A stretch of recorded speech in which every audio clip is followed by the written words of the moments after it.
And former chairperson of the Tata Group, Ratan Tata, is no more. He died at the age of 86 in Mumbai's Breach Candy Hospital. बहुत अपूरणीय क्षति हुई है। अपूरणीय क्षति रतन टाटा जी के निधन पर प्रधानमंत्री नरेंद्र मोदी ने ट्वीट करते हुए कहा कि my mind is filled with the countless interaction with Ratan Tata ji. I would met him frequently in the Gujarat when I was CM. We would exchange views and on diverse issues. I found his perspective very enriching. For others, compassionate, always care for others, irrespective of time, place. Infosys की संस्थापिका और वर्तमान में राज्यसभा की सांसद सुधा मूर्ति ने रतन टाटा के निधन पर उन्हें श्रद्धांजलि देते हुए एएनआई को दिए अपने एक इंटरव्यू में कहा था, I come from a place known as Hubli and my college is BVB College of Engineering. I said, sir, you should come once to my college. It means a lot to our students. मैं उस शहर से हूँ जिसे हुबली कहा जाता है और मेरा कॉलेज था BVP college of engineering and technology. मैंने रतन टाटा से एक बार कहा कि सर, आपको एक बार मेरे कॉलेज में आना चाहिए, ये हमारे स्टूडेंट्स के लिए बेहद मायने रखेगा। मैंने सोचा वो नहीं आएंगे क्योंकि वे बेहद व्यस्त रहते थे। दूसरी बात ये भी थी कि उन्हें एक छोटे से शहर में बुलाया गया था, लेकिन वे वहाँ आए और उन्होंने वहाँ एक पूरा दिन बिताया। मुझे उस दिन पता चला कि वे कितने सिंपल हैं।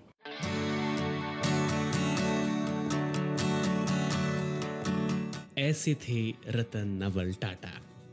उनकी सादगी के न जाने कितने ही किस्से मशहूर हैं। उनका जन्म 28 दिसंबर 1937 को तब के बंबई और आज के मुंबई में हुआ। उनके पिता नवल टाटा को दोराबजी टाटा ने 13 साल की उम्र में गोद लिया, जब वे एक पारसी अनाथालय में थे। नवल टाटा सूरत में पैदा हुए थे और टाटा परिवार के दूर के रिश्तेदार थे।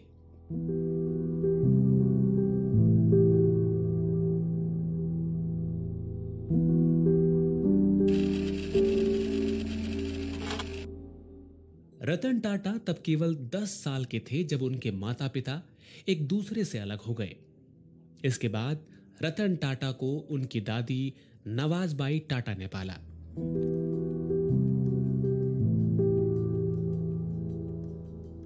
रतन टाटा ने मुंबई से अपनी पढ़ाई की, जिसके बाद वे रिवरडेल स्कूल न्यूयॉर्क चले गए, जहां से उन्होंने अपना ग्रेजुएशन पूरा किया। इसके बाद उन्होंने न्यूयॉर्क की कॉर्नेल यूनिवर्सिटी में प्रवेश लिया, जहां से उन्होंने 1962 में वास्तुकला में डिग्री ली। 2008 में उन्होंने इसी यूनिवर्सिटी को 50 मिलियन अमेरिकी डॉलर का उपहार दिया, जो कॉर्नेल यूनिवर्सिटी के इतिहास में आज तक का सबसे बड़ा डोनेशन है।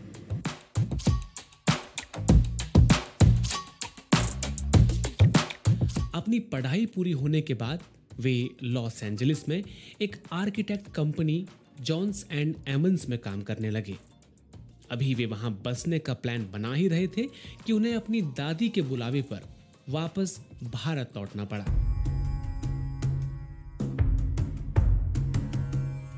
उन्नीस में उन्होंने इंडिया में अपनी शुरुआत जमशेदपुर से की। उन्होंने 6 सालों तक वहां काम किया। रतन टाटा ने टाटा की सहायक company national radio and electronics का कायाकल्प करना शुरू किया, लेकिन मंदी की वजह से वो कंपनी ध्वस्त हो गई। 1991 में जब उनके चाचा JRD टाटा ने टाटा के चेयरमैन पद से इस्तीफा दिया, तो रतन टाटा को टाटा सन्स का चेयरमैन नियुक्त किया गया। इस पद को प्राप्त करते ही रतन टाटा को उस समय कई सारी चुनौतियों का सामना करना पड़ा। वो समय भारत के लिए भी एक नया दौर लेकर आ रहा था।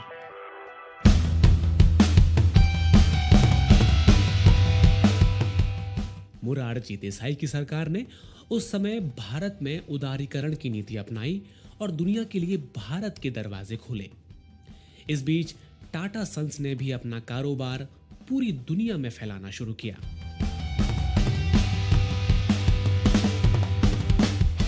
न्यूयॉर्क टाइम्स की एक रिपोर्ट ये बताती है कि रतन टाटा के नेतृत्व में टाटा का कारोबार 50 गुना तक बढ़ा। लेखक प्रबीर झा को कई बार रतन टाटा से मिलने का मौका मिला था। उन्होंने पीपल्स मैटर्स के अपने एक लेख Ratan Tata a master class in humble leadership में उनके साथ अपने कुछ अनुभव बताए।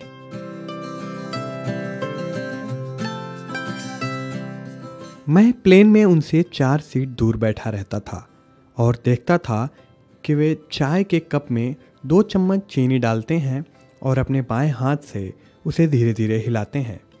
वे नमकीन और मोनाको बिस्किट का आनंद लेते हुए अपनी यात्रा करते थे।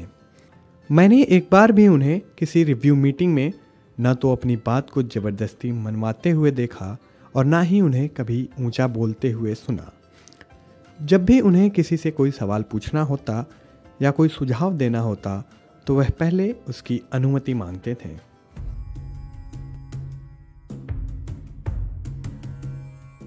रतन टाटा को टाटा कंपनी में बदलावों के लिए जाना जाएगा। उन्होंने टाटा सन्स में एक रिटायरमेंट पॉलिसी लागू की, जिसके तहत 75 साल की उम्र पार कर चुके इसके डायरेक्टरों को टाटा बोर्ड से इस्तीफा देना था। बाद में 2011 में टाटा सन्स ने नॉन एग्जीक्यूटिव डायरेक्टर्स की रिटायरमेंट की उम्र को 75 साल से घटाकर 70 साल कर दिया। इस पॉलिसी के जरिए टाटा ने अपनी पुरानी और जड़ हो चुकी नीति में बदलाव करके अपने यहां नए विचारों और आधुनिक प्रशासन की नीति की नींव रखी।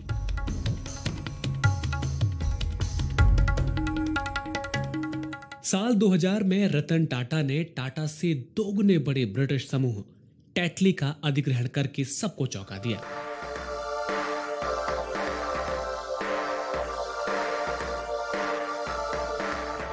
इसके साथ ही टाटा ने इंटरनेशनल ब्रांड की दुनिया में पहली बार अपने पैर रखे।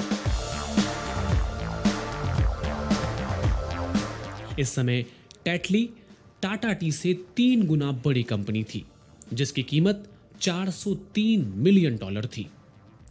इसके बाद साल 2007 में रतन टाटा ने एक और बड़ा फैसला लिया। उन्होंने यूरोप की स्टील कंपनी कोरस का अधिग्रहण कर लिया।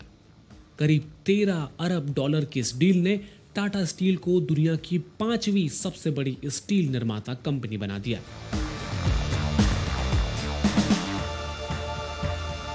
हालांकि आलोचकों ने इस सौदे की समझदारी पर सवाल उठाए, लेकिन टाटा समूह ने इस कंपनी को लेकर एक तरह से अपनी क्षमता का प्रमाण दिया। यह पहली बार था जब किसी भारतीय कंपनी ने इतनी बड़ी विदेशी कंपनी का अधिग्रहण किया था। इस फैसले से रतन टाटा ने बताया कि टाटा कंपनी अंतर्राष्ट्रीय बाजारों में भी बड़ी डील कर सकती है।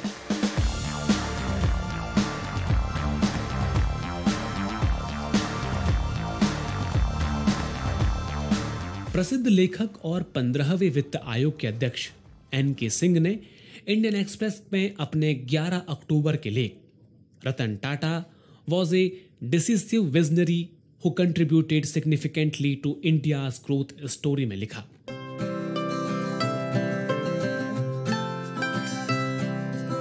उनसे मेरी आखिरी मुलाकात 27 मार्च को उनके मुंबई स्थित आवास पर हुई थी। हमने कई चीज़ों पर बात की, जिसमें मेरी आत्मकथा भी शामिल थी, जिसकी एक प्रति मैंने उन्हें भेंट की। जब मैंने उनसे उनकी आत्मकथा के बारे में पूछा तो रतन टाटा ने जवाब दिया कि उन्होंने अपनी कोई जीवनी नहीं लिखी है। यहाँ तक कि जब उनकी एक जीवनी कंपाइल भी की गई थी तो उसे उन्होंने खिड़की से बाहर फेंक दिया था।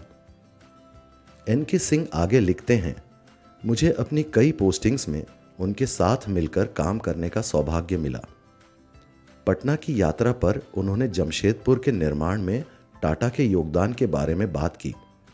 उन्होंने इस पर दुख व्यक्त किया कि मानव संसाधनों से भरपूर होने के बावजूद बिहार ने स्वास्थ्य और शिक्षा पर जोर नहीं दिया और राज्य औद्योगिकरण से भी चूक गया। उस समय राज्य की गरीबी ने उन्हें झकझोर दिया था।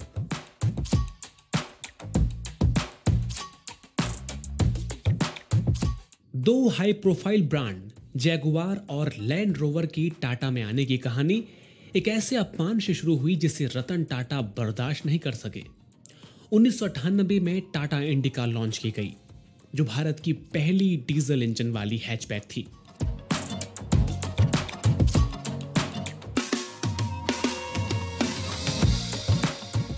लेकिन शुरुआत में इसकी बिक्री धीमी रही और टाटा मोटर्स ने अपनी शुरुआत के 1 साल के भीतर ही अपने इस नए कार व्यवसाय को बेचने का फैसला किया।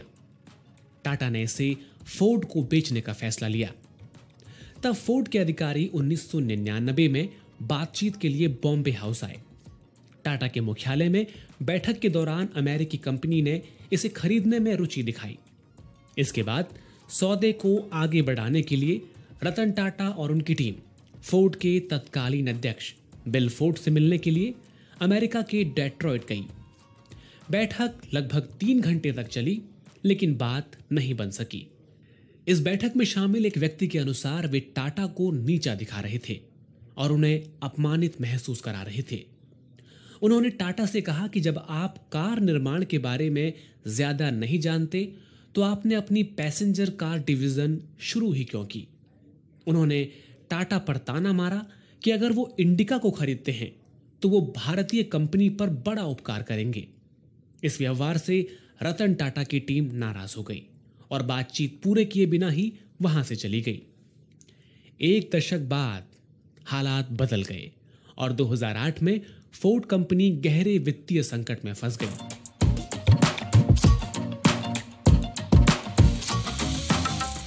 और उसने ब्रिटिश विलासिता की जैगुआर और लैंड रोवर को बेचने का फैसला किया। $2.3 बिलियन का यह नकद सौदा जून 2008 में टाटा के साथ पूरा हुआ और फोर्ड के चेयरमैन बिल फोर्ड ने तब टाटा को धन्यवाद देते हुए कहा कि आप हमारी लग्जरी कार्स खरीदकर हम पर बहुत बड़ा उपकार कर रहे हैं।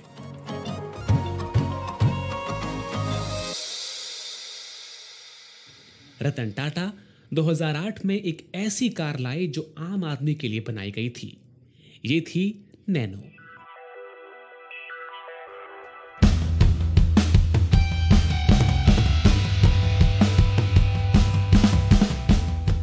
केवल 1 लाख रुपये की यह कार उन लोगों का सपना थी जो बाइक पर अपनी फैमिली के साथ सफर करते थे।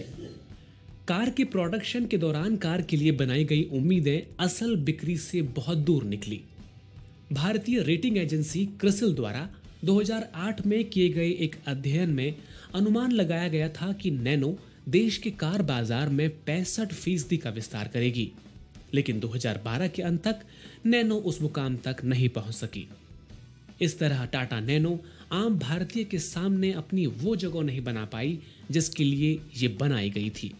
लेकिन रतन टाटा का यह सपना दिखाता है कि वे व्यवसाय के साथ साथ लोगों के जीवन को भी कितनी बारीक नजर से देखते थे। इस बीच पश्चिम बंगाल में नैनो के प्लांट के लिए स्थानीय किसानों से जमीन ली गई, लेकिन जल्द ही किसानों की प्रदर्शन एक बड़े आंदोलन में बदल गए और आखिरकार 2008 में टाटा ने सिंगूर प्लांट बंद कर दिया। उन्हें तब गुजरात के मुख्यमंत्री रहे नरेंद्र मोदी ने नैनो की फैक्ट्री गुजरात के साणंद में लगाने का ऑफर दिया था।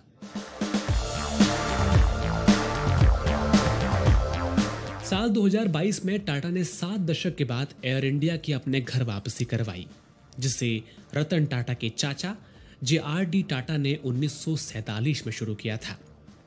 जनवरी 2022 में एयर इंडिया की टाटा ग्रुप में 7 दशक के बाद वापसी हुई। टाटा ने कर्ज में डूबी एयर इंडिया की 100% हिस्सेदारी 18,000 करोड़ रुपये में खरीद ली।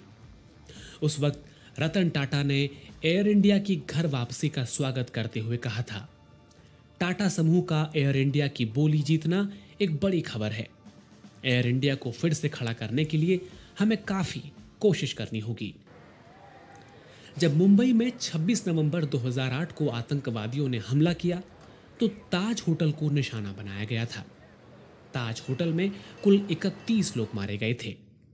इस बीच रतन टाटा ने सभी मारे गए कर्मचारियों के परिवार की जिम्मेदारी उठाने का वादा किया और ताज पब्लिक सर्विस वेलफेयर ट्रस्ट की स्थापना की, जिसके अलावा होटल बंद होने पर भी उसके कर्मचारियों को पूरा वेतन दिया गया था।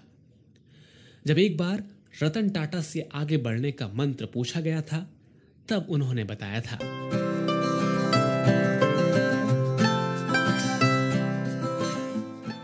आपके कॉम्पिटिटर दूसरे लोग नहीं हैं, बल्कि वो टाइम है जो आप बर्बाद करते हैं। वो दुर्भावना है जो आप पैदा करते हैं। वो ज्ञान जिसे आप सीखने की उपेक्षा करते हैं, वे संबंध जो आप बनाने में असफल रहते हैं, वो स्वास्थ्य जो आप अपने मार्ग में त्याग देते हैं। Atul Shah, DT news.